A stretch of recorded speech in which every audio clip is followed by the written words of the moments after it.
Hello friends, welcome to Gulyani classes. आज हम financial market operation का एक बहुत ही important topic Indian institutional investors यानी कि DIIs डोमेस्टिक इंस्टीट्यूशनल इन्वेस्टर्स पढ़ेंगे। दोस्तों, इंडियन इंस्टीट्यूशनल इन्वेस्टर यानी कि DII स्टॉक एक्सचेंज का एक बहुत ही इंपॉर्टेंट फंक्शन होता है। अब तक हमने स्टॉक एक्सचेंज के फंक्शन के तौर पर 5 वीडियो लेक्चर तैयार किए हैं: जॉबर, broker, sub broker, portfolio consultant and money markets. दोस्तों, अगर आपने इन वीडियो लेक्चर्स को नहीं देखा है तो इनके लिंक आपको डिस्क्रिप्शन बॉक्स में मिल जाएंगे, जहां से क्लिक करके आप इन वीडियो लेक्चर्स को देख सकते हैं। दोस्तों, अगर आपने अभी तक इस चैनल को सब्सक्राइब नहीं किया है तो ज़रूर करिए, ताकि आपको हमारे आने वाली वीडियो का नोटिफिकेशन सबसे पहले मिल सके। Let's start. तो आज हम स्टार्ट करते हैं DIIs यानी कि इंडियन इंस्टीट्यूशन इन्वेस्टर्स के बारे में। इंडियन इंस्टीट्यूशन इन्वेस्टर्स से पहले हम डिस्कस करते हैं कि इंस्टीट्यूशन इन्वेस्टर्स क्या हैं, बल्कि उससे भी पहले हम डिस्कस करते हैं कि इन्वेस्टर्स किस टाइप के होते हैं। देखिए, इन्वेस्टर्स जो है मोटे तौर पर 4 कैटेगरी में बांटे जाते हैं। एक होते हैं रिटेल इन्वेस्टर्स, दूसरे होते हैं HNI high net worth investors, तीसरे होते हैं DIIs डोमेस्टिक इंस्टीट्यूशन इन्वेस्टर्स, जिन्हें हम इंडियन इंस्टीट्यूशनल इन्वेस्टर्स भी कह सकते हैं, और चौथे होते हैं FIIs फॉरेन इंस्टीट्यूशनल इन्वेस्टर्स। यानी कि मेन तौर पे कहा जाए तो इन्वेस्टर्स की 4 कैटेगरी है। अब रिटेल इन्वेस्टर्स कौन होते हैं? रिटेल इन्वेस्टर्स वो इन्वेस्टर्स होते हैं जैसे हम छोटा निवेशक भी कह सकते हैं, एक आम आदमी जो बहुत कम अमाउंट में इन्वेस्टमेंट करता है। दूसरे आते हैं HNI high net worth investors.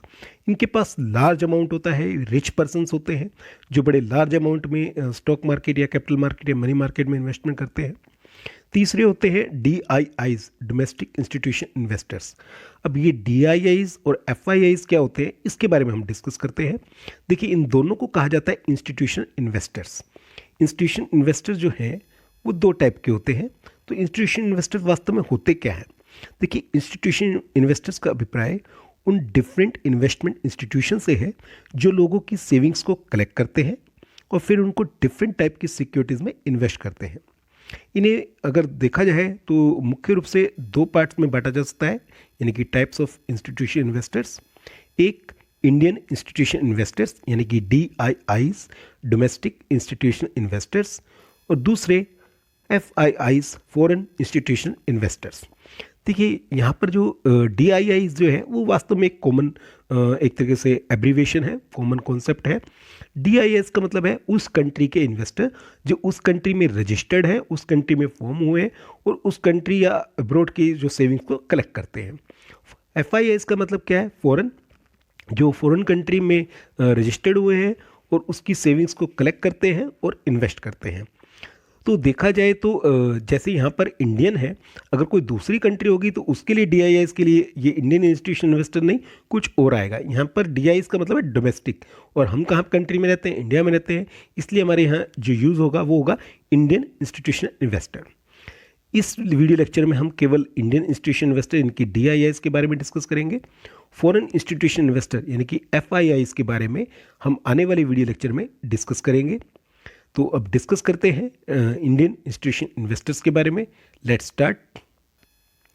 Indian institution investors, वास्तव में इसका मीनिंग क्या है, क्या होते हैं इंडियन इंस्टीट्यूशन इन्वेस्टर्स?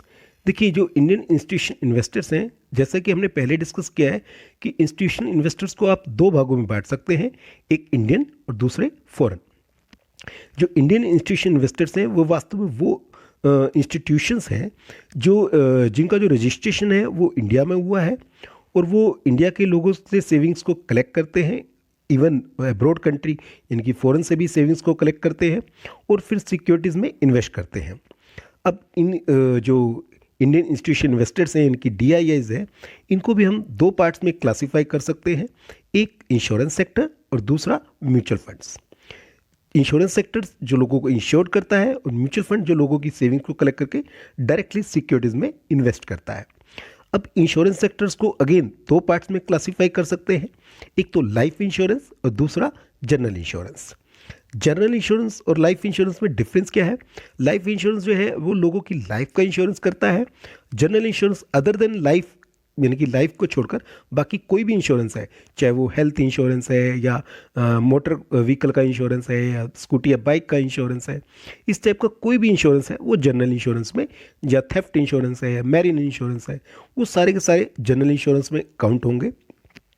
तो यानी कि इंश्योरेंस सेक्टर को मोटे तौर पर दो पार्ट्स में डिवाइड कर सकते हैं, life insurance and general insurance. देखिए, जो सेंट्रल गवर्नमेंट है, जो पास्ट में क्या हुआ था कि जनरल इंश्योरेंस इंडस्ट्री का जो है नेशनलाइजेशन कर दिया गया था इन 1971 में, और सेंट्रल गवर्नमेंट ने एक गवर्नमेंट कंपनी बनाई थी नवंबर 1972 में, उसका था नाम general insurance corporation of India. और उस समय जो उस टाइम 107 इंडियन और फॉरेन प्राइवेट सेक्टर की कुछ इंश्योरेंस कंपनीज काम कर रही थी, उन सब का नेशनलाइजेशन कर दिया गया, और जीआईसी की जो है इनको सब्सिडरी बना दिया 4 सब्सिडरीज कंपनी के तौर पर। वो 4 सब्सिडरीज कंपनी कौन सी थी? एक थी नेशनल इंश्योरेंस कंपनी लिमिटेड, दूसरी थी न्यू इंडिया एश्योरेंस लिमिटेड, तीसरी थी ओरिएंटल इंश्योरेंस कंपनी लिमिटेड, और चौथी थी United India insurance company limited. यानी कि जितने भी वो 107 प्राइवेट सेक्टर की जो कंपनीज थी, चाहे वो इंडियन थी या फॉरेन थी, उन सबको नेशनलाइज कर दिया गया, और नेशनलाइज करके उनको इन 4 कंपनियों में डाल दिया गया, उनके बीच में डिस्ट्रीब्यूट कर दिया गया, और ये चारों कंपनियां जो है जीआईसी यानी general insurance corporation of India की सब्सिडरी के तौर पर इनको इस्टेब्लिश कर दिया गया। इन इंश्योरेंस इंस्टीट्यूशंस की जो प्रायोरिटी थी वो क्या थी? वो थी लोगों की जो असेट्स है उसको इंश्योर करना, और जो प्रीमियम के रूप में लार्ज अमाउंट रिसीव होगा उस लार्ज अमाउंट को जो है लॉन्ग टर्म सिक्योरिटीज़ जो है उसमें इन्वेस्ट करना। इसी तरीके से जैसे हमने जनरल इंश्योरेंस के बारे में डिस्कस किया, एलआईसी की जो इस्टेब्लिशमेंट है वो 1956 में की गई थी। इसमें जो है भारत की जो लाइफ इंश्योरेंस का जो बिजनेस है जो कर रही थी उस टाइम में 245 इंश्योरेंस कंपनीज जो थी, चाहे वो इंडियंस थी या फॉरेनर्स थी, जो भी प्राइवेट सेक्टर में थी, उनकी जो असेट्स और लाइबिलिटीज़ है वो एलआईसी ने एक्वायर कर ली थी। यानी कि उनका जो भार है, उनकी जो ऑब्लिगेशंस है वो एलआईसी ने अपने पास ले लिया था। एट प्रेजेंट जो है एलआईसी का जो सेंट्रल ऑफिस है वो तो मुंबई में है। इसके अलावा एलआईसी के 7 जोनल ऑफिस हैं। वो कहाँ कहाँ है? मुंबई में, कोलकाता में, दिल्ली में, चेन्नई में, हैदराबाद में, कानपुर में और भोपाल में है। जो सेंट्रल गवर्नमेंट द्वारा इस इंश्योरेंस कंपनी यानी कि एलआईसी को पूरी अथॉरिटी दी गई कि वो लोगों का इंश्योरेंस करे, क्योंकि जैसा कहा गया कि जो प्राइवेट सेक्टर की कंपनी है उनका नेशनलाइजेशन कर दिया गया, तो एक तरीके से जो एलआईसी है उसकी मोनोपोली हो गई। तो इसे जो है वो लोगों का इंश्योरेंस करना था, और जो इंश्योरेंस के रूप में जो उसको लार्ज अमाउंट का जो प्रीमियम रिसीव होना था उसे इन्वेस्ट करना था। कहाँ पर? लॉन्ग टर्म सिक्योरिटीज़ में। अब जो है एट प्रेजेंट एलआईसी के अलावा कुछ और नई कंपनियां भी इस्टेब्लिश हुई हैं। क्यों? क्योंकि जो है 90s में जो है इंडिया ने एलपीजी पॉलिसी को अपनाया, यानी कि लिबरलाइजेशन, प्राइवेटाइजेशन एंड ग्लोबलाइजेशन, जिसकी वजह से कुछ प्राइवेट सेक्टर कंपनियां भी अब प्राइवेट सेक्टर जो है उसके लिए भी जो इंश्योरेंस सेक्टर है वो खोल दिया गया। अब कई नई प्राइवेट कंपनियां जो है वो इंश्योरेंस सेक्टर में इस्टेब्लिश हुई हैं। अब ये प्राइवेट कंपनीज भी जो है अपने पॉलिसी होल्डर से जो प्रीमियम रिसीव करती हैं उस लार्ज अमाउंट को जो है लॉन्ग टर्म सिक्योरिटीज़ में इन्वेस्ट कर रही हैं। तो जैसा हमने डिस्कस किया कि डोमेस्टिक इंस्टीट्यूशन इन्वेस्टर्स को हम 2 पार्ट्स में बांट सकते हैं, एक इंश्योरेंस सेक्टर्स और दूसरा म्यूचुअल फंड्स। इंश्योरेंस सेक्टर के बारे में हमने डिस्कस कर लिया, अब हम डिस्कस करते हैं म्यूचुअल फंड्स के बारे में। वास्तव में म्यूचुअल फंड्स क्या है? देखिए, म्यूचुअल फंड्स जो है वो ऐसे इंस्टीट्यूशंस या पब्लिक ट्रस्ट है जो अपने मेंबर्स के इंटरेस्ट के लिए बिजनेस सेक्टर या कॉर्पोरेट सेक्टर के फाइनेंशियल इंस्ट्रूमेंट्स या एसेट्स में इन्वेस्ट करते हैं। ये जो है मेंबर्स की सेविंग्स को कलेक्ट करते हैं और फिर उनकी इनकम बढ़ाने या कैपिटल एप्रिशिएट करने या यूं कहें कि रिस्क को रिड्यूस करने के उद्देश्य से जो है फाइनेंशियल एसेट्स के डाइवर्सिफाइड पोर्टफोलियो में इन्वेस्ट करते हैं। अब एक नया वर्ड आया, डाइवर्सिफाइड पोर्टफोलियो। वास्तव में ये डाइवर्सिफाइड पोर्टफोलियो होता क्या है? देखिए, डाइवर्सिफाइड पोर्टफोलियो होता है जिसमें डिफरेंट सेक्टर्स में इन्वेस्टमेंट किया जाता है। जैसे हम कहें कि स्टॉक मार्केट में भी डिफरेंट सेक्टर्स होते हैं। जैसे शेयर मार्केट की जो इंडस्ट्रीज़ है उसको हम कई इंडस्ट्रियल वे में या सेक्टोरल फॉर्म में अलग अलग क्लासीफाई कर सकते हैं। जैसे इंश्योरेंस की कंपनियों को हम इंश्योरेंस सेक्टर कहेंगे, बैंकिंग एंड सर्विस से रिलेटेड को हम बैंकिंग सेक्टर्स कहेंगे। इसी तरीके से जो इंफॉर्मेशन टेक्नोलॉजी से रिलेटेड कंपनियां हैं उनको हम आईटी सेक्टर कहेंगे। इसी तरीके से जो दवा बनाने वाली कंपनी है, फार्मा कंपनी है, उन्हें हम फार्मा सेक्टर कहेंगे। तो जो डाइवर्सिफाइड पोर्टफोलियो मैनेज करते हैं म्यूचुअल फंड्स, वो क्या करते हैं, पब्लिक के जो पैसे को इन सारे सेक्टर्स में थोड़ा थोड़ा इन्वेस्ट करते हैं, जिससे जो रिस्क है वो एक तरीके से डाइवर्ट हो जाता है और उसमें जो रिस्क के चांस है वो कम हो जाते हैं, क्योंकि मान लीजिए किसी सेक्टर की कोई पर्टिकुलर कंपनी में कोई लॉस हो भी जाती है तो उसका ज़्यादा इम्पैक्ट जो है इन्वेस्टर्स पर नहीं आता। तो इसलिए डाइवर्सिफाइड पोर्टफोलियो जो है वो बहुत हेल्पफुल होते हैं इन्वेस्टर्स के लिए। ये जो फंड्स हैं वो डिफरेंट टाइप्स के होते हैं और डिफरेंट ऑब्जेक्टिव और पर्पस के लिए जो है रखे जाते हैं। मोटे तौर पर कहा जाए कि फंड्स को जो ऑब्जेक्टिव बेसिस पे देखा जाए तो 3 वे में हम डिवाइड कर सकते हैं। एक ओनली फॉर इनकम, दूसरा कैपिटल एप्रिसिएशन, तीसरा बोथ। देखिए, ओनली फॉर इनकम वो म्यूचुअल फंड्स होते हैं जो अपने इन्वेस्टर्स को जो है रेगुलर इनकम प्रोवाइड करते हैं। इनका जो मकसद होता है उन इन्वेस्टर्स को जिनको रेगुलर इनकम की जरूरत होती है, जैसे रिटायर्ड पर्सन हो गए या विडोज हो गई, यानी कि जिनकी डिपेंडेंट फैमिली है इनकम पर, वहाँ पर क्या होता है कि जो भी पोर्टफोलियो में इंक्रीमेंट आता है, यानी कि जो भी अर्निंग अर्न करते हैं उसको डिस्ट्रीब्यूट कर देते हैं अपने इन्वेस्टर्स पे। दूसरे होते हैं कैपिटल एप्रिसिएशन वाले। ये वो होते हैं जो भी इनकी अर्निंग होती है उसको वो डिस्ट्रीब्यूट नहीं करते अपने इन्वेस्टर्स में, बल्कि उसको री इन्वेस्ट करते हैं ताकि उनकी जो कैपिटल है वो ग्रो करे। और तीसरे होते हैं बोथ, यानी कि वो कुछ पार्ट तो इनकम का डिस्ट्रीब्यूट कर देते हैं अपनी अर्निंग का और कुछ पार्ट जो है वो री इन्वेस्ट कर देते हैं, जिससे कि क्या है कि इन्वेस्टर्स को इनकम भी मिलती है और एज वेल एज जो उसकी कैपिटल वो भी एप्रिशिएट होती है। तो इस प्रकार हम कह सकते हैं कि जो म्यूचुअल फंड्स है वो देश की जो कैपिटल मार्केट है उसको एक्सपेंड करने में, उसका विस्तार करने में बहुत हेल्पफुल हो रहा है और इसके अलावा उसको कैपिटल मार्केट को स्ट्रेंथ पहुंचाने में बहुत बड़ा रोल प्ले कर रहा है, क्योंकि ये बहुत लार्ज क्वांटिटी में स्टॉक्स को बाय करते हैं, जिससे कि जो है डिमांड एंड सप्लाई जो मिसमैच हो रही होती है उसको बैलेंस करने में बड़े हेल्पफुल होते हैं। तो मेन जो है ये इंस्टीट्यूशन इन्वेस्टर्स जो है वो पब्लिक से सेविंग्स को कलेक्ट करके जो है एक ऑर्गेनाइज फॉर्म में इसको इन्वेस्टमेंट करते हैं, क्योंकि इसमें जो मेन पार्ट्स है इंश्योरेंस सेक्टर के अलावा वो है म्यूचुअल फंड्स। तो म्यूचुअल फंड्स के ऊपर जो है ज़्यादा डिस्कस करेंगे one by one. Next point discuss करते हैं। नेक्स्ट पॉइंट आता है रजिस्ट्रेशन ऑफ म्यूचुअल फंड्स। यहाँ एक बहुत ही इंपॉर्टेंट पॉइंट है कि म्यूचुअल फंड जो है वो अपने आप को जब तक रजिस्टर्ड नहीं करवा लेता तब तक वर्क नहीं कर सकता।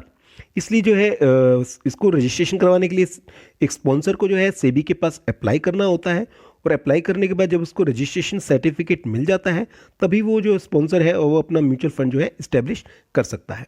यहाँ पर एक नया वर्ड आया, वर्ड क्या आया? स्पॉन्सर। तो हम यहाँ जानना चाहेंगे वास्तव में स्पॉन्सर क्या होता है। देखिए, स्पॉन्सर जो है एक ऐसा व्यक्ति है जो अकेले या किसी अन्य व्यक्ति के साथ म्यूचुअल फंड बनाता है। स्पॉन्सर के लिए कुछ जरूरी शर्तें होती हैं जिसे उसे पूरा करना होता है, तभी उसको म्यूचुअल फंड के लिए अप्लाई करने के लिए जो है या म्यूचुअल फंड का जो सर्टिफिकेट या रजिस्ट्रेशन सर्टिफिकेट तभी दिया जाएगा जब वो इन शर्तों को पूरा करेगा। वो शर्त क्या क्या है एक वन बाय वन डिस्कस करते हैं। सबसे पहली शर्त, देखिए, स्पॉन्सर का जो अपने पिछले लेन देनों का जो रिकॉर्ड है वो काफ़ी अच्छा होना चाहिए और अपने ट्रांजैक्शन के संबंध में उसकी फेयरनेस और इंटीग्रिटी की पहचान होनी चाहिए। यानी कि अब तक उसने जो भी ट्रांजैक्शंस किए हैं पास्ट में उसमें वो कहीं पे भी डिफ़ॉल्ट ना रहा हो, उसने कोई भी फ्रॉड ना किया हो, चीटिंग में ना आया हो, और उसकी फेयरनेस और इंटीग्रिटी से उसकी गुडविल होनी चाहिए। यानी कि लोग जो है उसकी फेयरनेस, उसके जो फेयर ट्रांजैक्शंस हैं, इनकी जो अच्छे ट्रांजैक्शंस हैं, टाइमली पेमेंट वगैरह के बारे में उसकी पहचान होनी चाहिए, उसकी गुडविल होनी चाहिए। लोग उसको, ऐसा नहीं होना चाहिए कि लोग उसके बारे में जाने कि उसने पैसा गबन कर लिया या फ्रॉड कर लिया या हमेशा डिले पेमेंट करता है, ऐसा नहीं होना चाहिए उसकी पहचान के रूप में। स्पॉन्सर को जो है फाइनेंशियल सर्विसेज के बिजनेस का कम से कम 5 साल का एक्सपीरियंस होना चाहिए, ये भी जरूरी है। इसके साथ साथ जो है स्पॉन्सर को पिछले 5 सालों में जो उसकी नेटवर्थ है वो पॉजिटिव होनी चाहिए, और ये जो नेटवर्थ है स्पॉन्सर की, स्पॉन्सर ने जो एएमसी में कैपिटल कंट्रीब्यूशन कर रखा है उससे ज़्यादा होना चाहिए। इसके साथ एक और कंडीशन है कि स्पॉन्सर को जो पिछले 5 साल में से 3 साल डेप्रिसिएशन, इंटरेस्ट और टैक्स देने के बाद प्रॉफिट प्राप्त हो, यानी कि उसको प्रॉफिट होना चाहिए, लॉस नहीं होनी चाहिए। तो ये जो स्पॉन्सर से रिलेटेड कंडीशंस हैं इनको पूरा करना पड़ता है। इसके अलावा कुछ और शर्तें हैं जो पूरी करनी होती है। जैसे अगर मान लीजिए कोई एग्जिस्टिंग म्यूचुअल फंड जो है वो स्पॉन्सर के तौर पर आ रहा है म्यूचुअल फंड के तौर पर, तो उसके लिए जरूरी है कि वो ट्रस्ट के रूप में होना चाहिए और ट्रस्ट डीड जो है वो सेबी द्वारा अप्रूवल होनी चाहिए। तीसरी जो इंपॉर्टेंट शर्त आती है वो ये है कि स्पॉन्सर ने एएमसी की नेटवर्थ का 40% जो है वो कंट्रीब्यूशन किया हो या वो करता हो। इसके अलावा चौथी जो कंडीशंस आती है वो आती है कि म्यूचुअल फंड या ट्रस्ट से संबंधित कोई भी व्यक्ति, यानी कि या वो म्यूचुअल फंड से रिलेटेड हो या वो उस ट्रस्ट से रिलेटेड हो, वो धोखा करने या अपराध करने का दोषी ना हो। अब इसमें कौन से तरह के ऑफेंस आएंगे जिसमें नहीं इन्वॉल्व होना चाहिए, जैसे मोरल ऑफेंस हो गया या इकोनॉमिक ऑफेंस हो गया, इसमें कोई भी उनका व्यक्ति जो है इंडल्ज नहीं होना चाहिए। अगर ये कंडीशंस पूरी नहीं होती तो जो सेबी है वो उस स्पॉन्सर को म्यूचुअल फंड का रजिस्ट्रेशन सर्टिफिकेट प्रोवाइड नहीं करेगी। लेकिन अगर ये कंडीशन पूरी हो जाती हैं, ये सारी कंडीशन फुलफिल होती हैं, तो जो है सेबी जो है वो म्यूचुअल फंड का जो है रजिस्ट्रेशन का सर्टिफिकेट इशू कर देगी स्पॉन्सर को। तीसरा इंपॉर्टेंट पॉइंट आता है, वो आता है कॉन्स्टिट्यूशन, कि किस फॉर्म में म्यूचुअल फंड का जो है कॉन्स्टिट्यूशन किया जाता है। देखिए, म्यूचुअल फंड को जो है एक ट्रस्ट के रूप में स्थापित किया जाएगा, यानी कि म्यूचुअल फंड हमेशा एक ट्रस्ट के रूप में होता है, और ट्रस्ट का जो इंस्ट्रूमेंट है वो एक डीड के रूप में होता है। कि डीड क्या है? ये डीड जो है वो रूल्स और रेगुलेशंस है जिसके बेस पे ट्रस्ट को चलाया जाएगा।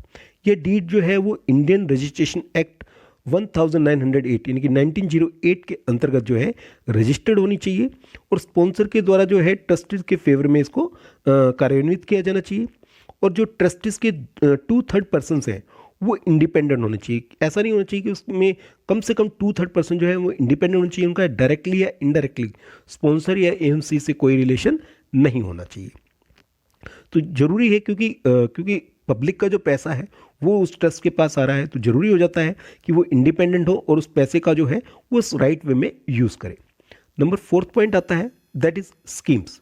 किस तरीके की स्कीम्स जो है म्यूचुअल फंड लॉन्च कर सकता है, एएमसी लॉन्च कर सकता है। देखिए, एएमसी अथवा म्यूचुअल फंड जो है ट्रस्टीज की प्रायर अप्रूवल लेकर कोई भी स्कीम जो है लॉन्च कर सकते हैं। ऑफर डॉक्यूमेंट की एक कॉपी जो है वो सेबी के पास जमा करानी होगी।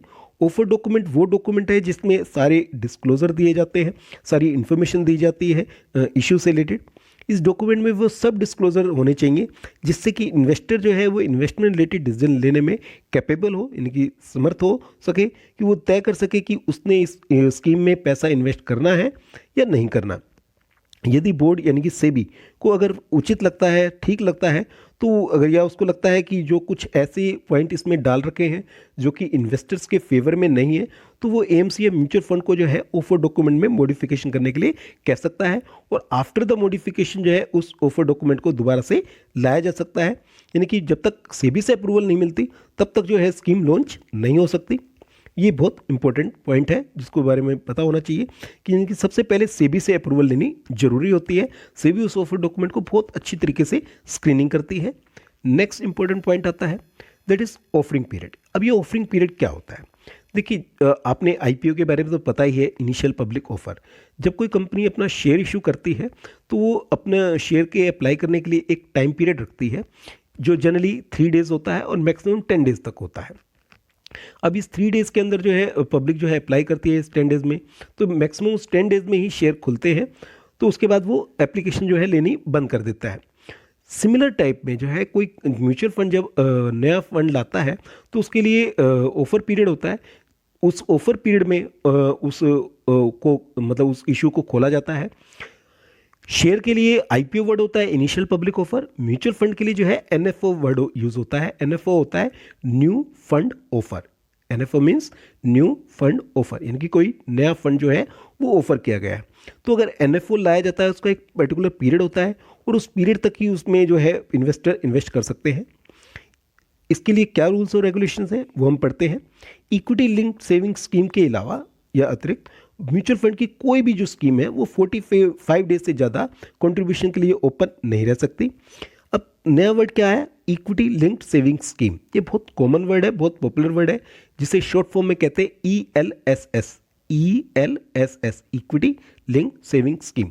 देखिए, जो ELSS होते हैं वो टैक्स सेविंग फंड होते हैं।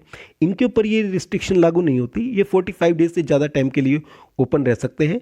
बाकी अदर फंड्स की जो स्कीम है वो 45 डेज से ज़्यादा ओपन नहीं रह सकती।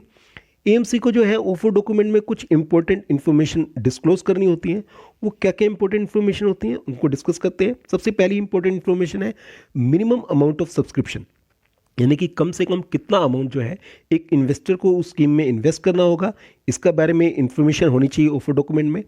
और दूसरी, ऑफर सब्सक्रिप्शन अगर हो जाता है तो ऑफर सब्सक्रिप्शन के केस में वो कंपनी जो है या वो स्पॉन्सर जो है वो इन्वेस्टर का कितना पैसा अपने पास रिटेन रख सकती है, इसके बारे में इंफॉर्मेशन होनी चाहिए। और ओवर सब्सक्रिप्शन के केस में जो है जितने भी अदर इन्वेस्टर्स हैं जिन्होंने 5000 यूनिट्स के तक के लिए अप्लाई किया है, यानी कि 5000 यूनिट से उससे कम के लिए अप्लाई किया है, उनको फिर फुल अलॉटमेंट करना जरूरी हो जाता है, उनको उससे कम अलॉटमेंट नहीं किया जाएगा। और अगर मान लीजिए ये दोनों कंडीशन पूरी नहीं होती तो एएमसी को जो है एप्लीकेंट्स को जो एप्लीकेशन बनी है वो रिफंड करनी होगी, और सब्सक्रिप्शन लिस्ट के क्लोज होने के 6 महीने के अंदर ये एप्लीकेशन मनी जो है वो रिफंड करनी होगी। अदरवाइज क्या होगा, उसको 15% पर एनम से इंटरेस्ट पे करना होगा एप्लीकेंट्स को डिले के लिए। तो यानी कि ऑफर क्लोज होने के 6 महीने के अंदर अंदर हर हाल में जो है वो मनी पे हो जानी चाहिए, इन केस अगर उन्हें कोई यूनिट्स अलॉट नहीं होती या फिर ऊपर की ये दोनों कंडीशन पूरी नहीं होती। रेफरेंस बुक के तौर पर दोस्तों आप कल्याणी पब्लिकेशन की बुक शशि के गुप्ता एंड अदर पढ़ सकते हैं। इसी प्रकार आप वीके पब्लिकेशन की book Alok Goyal and other पढ़ सकते हैं। दोस्तों, इस चैनल को सब्सक्राइब करना मत भूलिएगा। अगर आपको ये वीडियो पसंद आई है तो इसको ज़रूर लाइक करिएगा, अपने दोस्तों के साथ शेयर करिएगा, ना केवल अपने कॉलेज के दोस्तों के साथ शेयर करिएगा बल्कि आपके फ्रेंड्स अगर अदर कॉलेज में हैं उनके साथ भी शेयर करिएगा। आज हमने जो भी टॉपिक डिस्कस किए हैं उससे रिलेटेड आपकी कोई भी क्वेरी है उसे कमेंट बॉक्स में जरूर डालिएगा। आप अपनी क्वेरी जो है हमें ईमेल भी कर सकते हैं, हमारी ईमेल आईडी gulianiclasses@gmail.com पर। आप हमारे फेसबुक पेज गुलियानी क्लासेस को भी फॉलो कर सकते हैं। तो मिलते हैं दोस्तों एक नए वीडियो लेक्चर के साथ बहुत जल्दी। Thank you.